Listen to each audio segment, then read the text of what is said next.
We talked about the process of preserving meat was basically a way to keep people alive in the winter. So you mentioned that sometimes the choices of food was the very few choices were available, and you say today we have diverse global choices about what we eat, but the lowest common denominators of food do not support and cultivate small farm families and artisan food producers.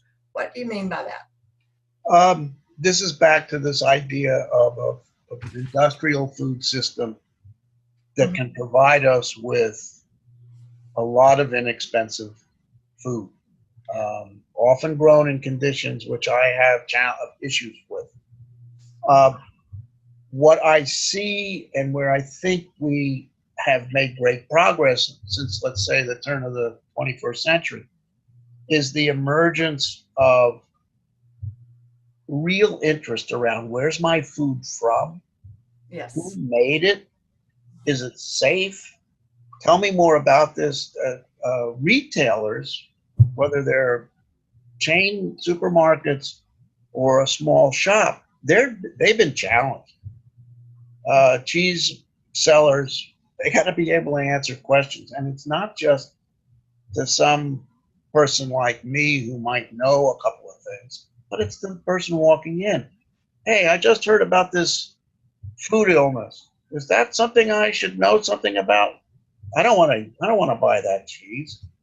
Um, More and more people, sometimes, and I would argue sometimes for the wrong reasons, go in and say, "Where's this from? I don't want to buy something that is coming from a major industrial hamburger processor. Yeah. Um, I have ethical issues with how the animals have been treated. I have ethical issues about slaughter. Those are legitimate. And then we get into the food safety piece, and man, is that legitimate.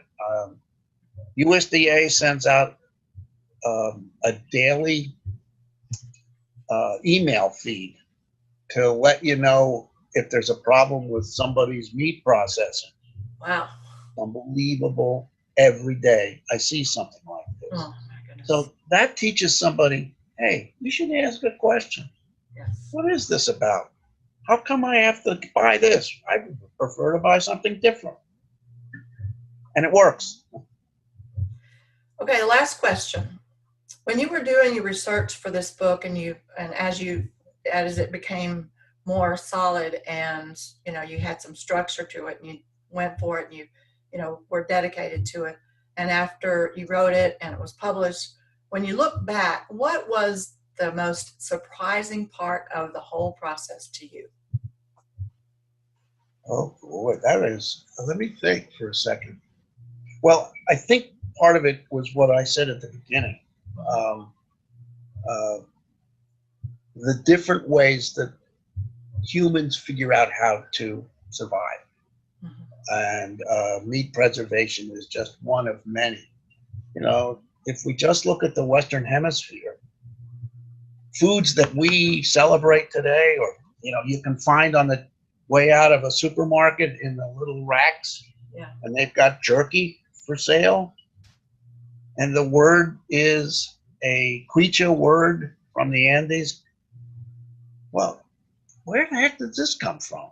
Um, that to me was eye-opening. The language piece is really fascinating, number one. Second is how these notions from a cultural perspective are still with us. All of these terms from Rome Mhm. are still with us. Um, Same kind of problems that they had to deal with are still with us. Uh, we I teach the history and culture of food to culinary students, and they think that everything that's happening right now is all brand new. And I keep saying, well, maybe it is, but maybe it isn't. So part of it was seeing how much old or traditional ways of approaching preservation are really a part of what we are today. Um, Yeah. and of course, I learned a lot about the individuals who I researched. Um, they're the one, actually, there is one that comes to mind immediately. and that's Colonel Newsom's Kentucky ham. And when I interviewed Nancy Newsom Mahaffey, and I said, well, you know, when did your people get here? And she said, oh, you think back Jamestown? Well, and then I started doing this research, and I found not only the chain, because she also told me that the recipe that they use is from one of her forebears. It goes back maybe 4 generations. Mm. And I start to check, and I said, well, where in England? Lancashire. And I found her, I don't even know how many generations removed, but her Newsom ancestor in Lancashire and had a smoker on his estate. So I've got 600 years of one family smoking and creating great country ham. When I found this, I literally jumped up and down in my office. And Nancy, I called her and I said, Nancy, you're not going to believe what I found. Oh my goodness. Because she knew some of it, but she didn't know how far back and where. That to me was so rewarding for both of us. Outstanding. Very good. Okay, folks, this is it. Salted and Cured, and it's an excellent book, and it's, as I mentioned before, the writing is phenomenal. I put little tabs on my favorite parts. I do that with all my books. You need more tabs. Well, I know, it's true. It's true. But you know what? I've got them ready. I just need to. It's highlighted, but it isn't tabbed fully. But it will be, because I enjoy this so much, and I just love the whole thing about supporting artisan food producers. And as you know, I'm very interested in the cheese world, and that's one of my favorite things about the cheese world is just supporting the local people. So thank you. It's a pleasure. I appreciate this a lot. Yes. And I hope everybody who's listening has an opportunity to share Babs's passion for cheese, but also many other things that you can find everywhere in the country. I hope to see you in Philadelphia. No, is it Pittsburgh, isn't it? Pittsburgh, oh yeah. Okay, good. I'll be there.